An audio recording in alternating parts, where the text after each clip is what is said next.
Chakan Iran आणि Israel यांच्यातील युद्धाचा परिणाम भारतातील उद्योग व्यवसायांनाही बसला असून चाकण औद्योगिक नगरीतील अनेक कंपन्यांना खरं गॅसचा पुरवठा होत नसल्याने उद्योग व्यवसायांवरती मोठा परिणाम झाला. आपल्यासोबत बोलण्यासाठी चाकण इंडस्ट्रियल फेडरेशनचे अध्यक्ष दिलीप भटवल सर आहेत.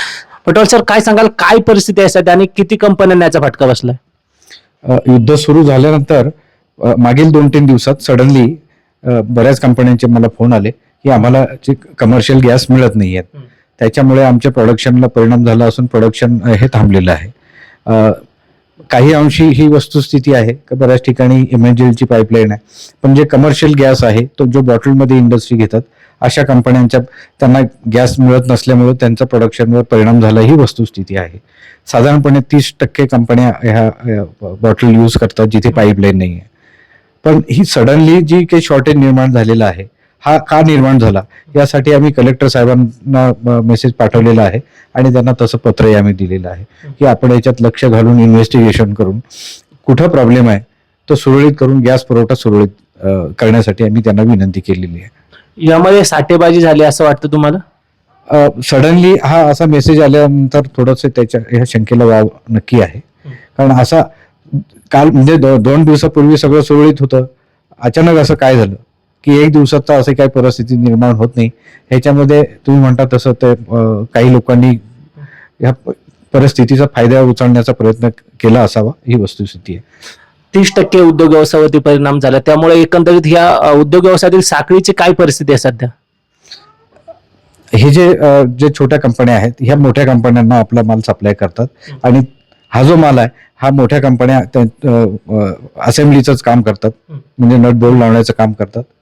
जर त्यांना काही पार्ट मिळाले नाही आणि काही पार्ट मिळाले तर पूर्ण जी एक प्रोडक्शन बनणार आहे, वस्तू बनणार आहे ती बनवू शकणार नाही. त्यामुळे ह्या शॉर्टेजमुळे संपूर्ण प्रोडक्शनची सिस्टीम विस्कळीत व्हायला सुरुवात झालेली आहे.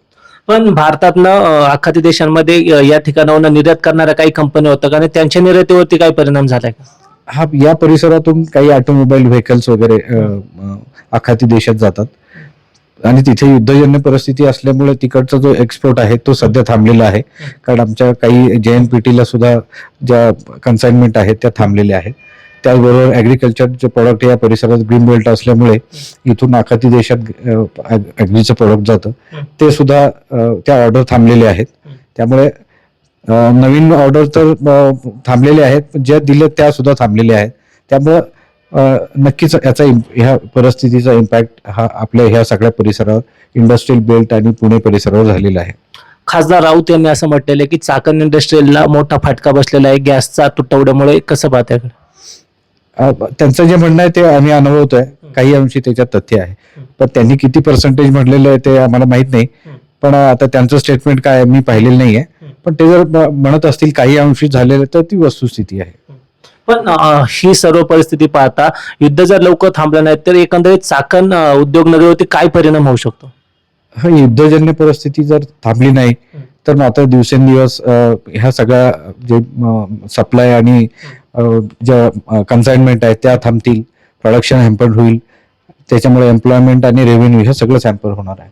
त्यामुळे ही युद्धजन्य परिस्थिती लवकरात लवकर निवळावी, ट्रम्प साहेबांना सद्बुद्धी यावी, त्यांनी हे सगळं थांबवावं आणि जेणेकरून फक्त भारतच डिस्टर्ब झाला असं नाही आहे, तर जगभरातले बरेच देश या युद्धजन्य परिस्थितीच्या ज्या झळा आहेत त्यांचा चटका सगळ्या देशांना बसत आहे, ही वस्तुस्थिती आहे.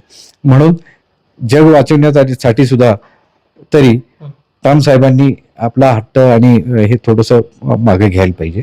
सामंजस्याची भूमिका घेऊन त्यांनी काही मार्ग निघतो का ह्याच्याकडे लक्ष द्यायला पाहिजे, अशी आमची त्यांना विनंती आहे. एकंदरीत इंडस्ट्रीयलच्या संदर्भातला जर विचार केला तर भारत सरकार गॅसच्या संदर्भात काही उपाययोजना करण्यात कमी पडते का?